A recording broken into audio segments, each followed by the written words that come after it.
Hey guys, what's up today? It's the Casual Coder, and today I'm going to be showing you just a quick tutorial on how to check likes on Instagram. So going through here, as you can see, I'm just on my phone, scrolling through Instagram, and yeah, I can't see any likes.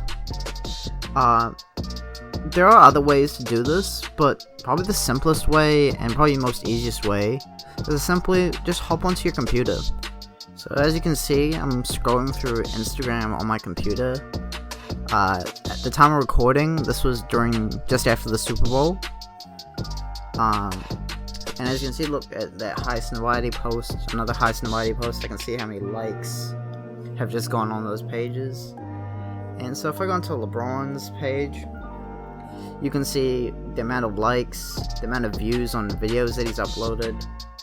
And yeah, it's probably the easiest way. So this applies to your friends, celebrities, just anybody.